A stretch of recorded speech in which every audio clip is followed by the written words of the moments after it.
ఆంధ్రప్రదేశ్లోని అడవుల మధ్యలో వీరన్నపల్లి అనే చిన్న గ్రామం ఉండేది. ఆ గ్రామం మ్యాప్లో కూడా చాలామందికి తెలియదు. అక్కడికి వెళ్ళే దారి ఒక్కటే. పెద్ద చెట్లతో కప్పబడి, ఎప్పుడూ పొగమంచుతో నిండిపోయి ఉండే మట్టి రహదారి. ఆ గ్రామంలో సుమారు 100 కుటుంబాలు ఉండేవి. వాళ్ళు చాలా సాదాసీదా జీవితాన్ని గడిపేవారు. కానీ ఆ గ్రామం గురించి ఒక విచిత్రమైన మాట చుట్టుపక్కల ప్రాంతాల్లో వినిపించేది. వీరన్నపల్లిలో రాత్రి 12 గంటల తర్వాత ఎవరూ బయట తిరగరు. ఎందుకంటే ప్రతి అర్ధరాత్రి గ్రామం చివరనున్న పాత బావి దగ్గర ఎవరో ఏడుస్తున్న శబ్దం వినిపించేదట. అది నిజమో కాదో ఎవ్వరూ తెలుసుకోలేదు. అర్జున్ నగరంలో చదువుకున్న తెలివైన వ్యక్తి. దెయ్యాలు, ఆత్మలు, శాపాలు ఇవన్నీ మూఢనమ్మకాలని భావించేవాడు. గ్రామస్తులు అతనికి ఒక హెచ్చరిక చెప్పారు. రాత్రి 12 తర్వాత బయటకి రావద్దు బాబు అని. అర్జున్ నవ్వుతూ అన్నాడు, ఇది 2026, ఇంకా ఇలాంటి మాటలేనా అని. కానీ గ్రామ పెద్ద రామయ్య ముఖంలో మాత్రం నవ్వు లేదు. నువ్వు నమ్మకపోయినా ఈ గ్రామం ఒక రహస్యాన్ని దాచుకుంది. 3వ రోజు రాత్రి ఆకాశం నల్లగా మారింది.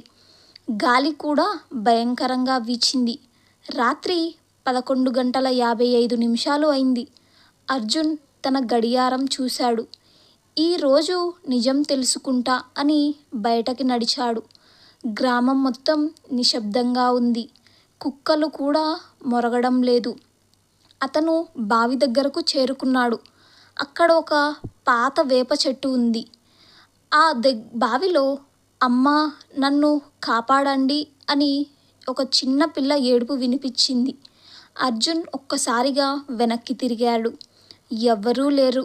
మళ్ళీ అదే శబ్దం. ఈసారి బావిలో నుంచి వచ్చింది. అతను టార్చ్ వెలిగించే లోపల చూశాడు. అక్కడ నీళ్లు లేవు.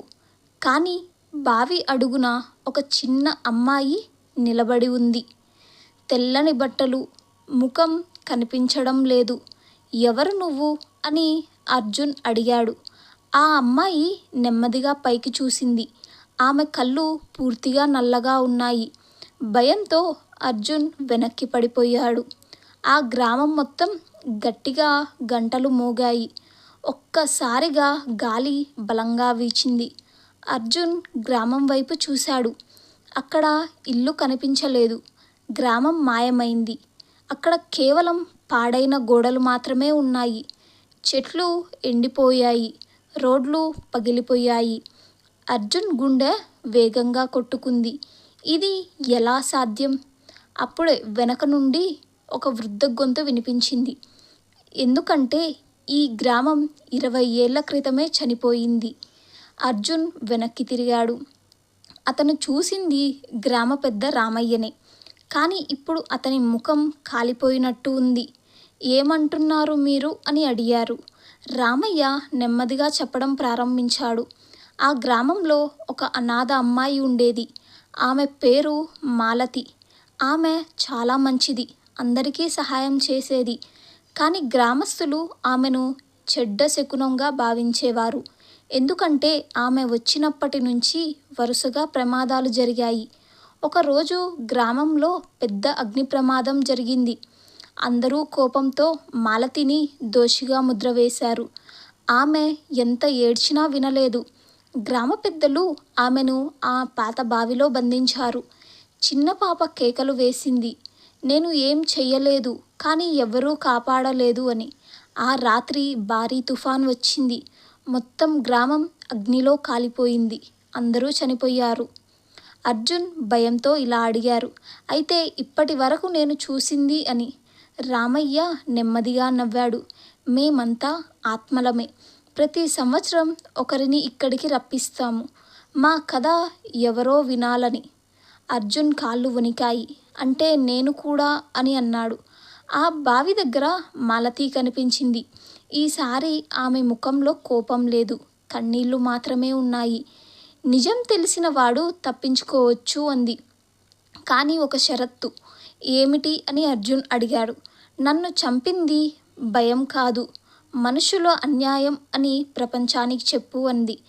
తరువాత రోజు ఉదయం అర్జున్ అడవి బయట రోడ్డుపై స్పృహ తప్పి పడిపోయి కనిపించాడు. గ్రామం గురించి అడిగితే ఎవరికీ తెలియదు, ఆ దారి దగ్గర ఏ గ్రామం లేదు అని అందరూ చెప్పారు. కానీ అర్జున్ చేతిలో ఒక పాత ఫోటో ఉంది. అందులో వీరన్నపల్లి గ్రామస్తులందరూ నిలబడి ఉన్నారు. వారి మధ్యలో చిన్న మాలతీ కూడా ఉంది. ఫోటో వెనకాల ఇలా రాసి ఉంది: నిజం ఆలస్యంగా వచ్చిన శాపాన్ని చేరిపేస్తుంది అని. భయం కంటే ప్రమాదకరం అన్యాయం. విన్నది నిజమని నమ్మే ముందు ఆలోచించండి.